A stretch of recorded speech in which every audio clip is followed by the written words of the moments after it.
Nursing শিক্ষার্থীরা অবস্থান করে, তাদের এই শান্তিপূর্ণ অবস্থান কর্মসূচিতে পুলিশের বর্বর হামলা করে আমাদের নার্সিং শিক্ষার্থীদের ওপর। তারা অনেকে অসুস্থ হয়ে গেছে এবং আহত অবস্থায় ঢাকার বিভিন্ন মেডিকেল হাসপাতালে ভর্তি হয়েছে।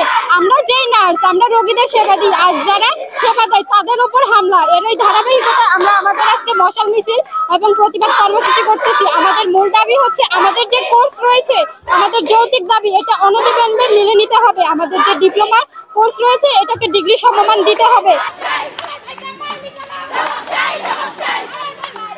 আমাদের অধিকারটা আমাদেরকে ফিরিয়ে দেন, কিন্তু তারা না। তা আজকে হচ্ছে আমাদের সমস্ত পুরো বাংলাদেশের স্টুডেন্ট সমাজ গিয়ে একটা আজকে মহাসমাবেশ করেছিল। তো সমাবেশ করার পরে আমরা ওনাদেরকে আলটিমেটাম দিয়েছিলাম 2টা অবধি, কিন্তু ওনারা আমাদের আলটিমেটাম গ্রাহ্য না করে ওনারা আমাদেরকে ডিজিএনএম বা বিএনএমসি ওনারা ওনাদের যে আমাদের পুলিশ সদস্য আছে, পুলিশ বাহিনী দিয়ে আমাদের ভাই বোনদের উপরে আক্রমণ চালিয়েছে। আমরা এটা তীব্র নিন্দা জানাচ্ছি। কারণ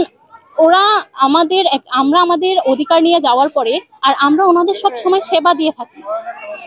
যেখানে আমরা সেবা দিই, যে হাত দিয়ে আমরা ওনাদেরকে সেবা দিই, সেই হাতের উপরে, সেই মানুষের উপরে ওনারা আক্রমণ করে। মহাসমাবেশ হয়েছিল হচ্ছে 10:30টার দিকে হচ্ছে কেন্দ্রীয় শহীদ মিনারে অবস্থান করছিল। এরপরে হচ্ছে শাহবাগে গিয়েছিল।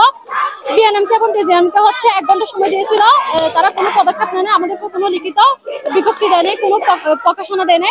সেজন্য হচ্ছে ঢাকা শাহবাগে পুরো হচ্ছে তারা হচ্ছে ব্ল্যাকেট করছে, যাতায়াত অফ করে রাখছে। তারপর হচ্ছে এরপর পুলিশ হচ্ছে হামলা করছে আমার ভাইকে, আমার বোনকে। অনেকে হচ্ছে হসপিটালে ভর্তি আছে, রক্ত গেছে। আমার ভাইয়ের রক্ত আমরা ভিতরে যেতে দেবো না। সেজন্য হচ্ছে আমাদের আজকে এত রাতে হচ্ছে কক্সবাজার নার্সিং মিডওয়াইফারি কলেজে হচ্ছে কর্মসূচি। আমাদের দাবি হচ্ছে একটা ডিপ্লোমাকে ডিগ্রি করা।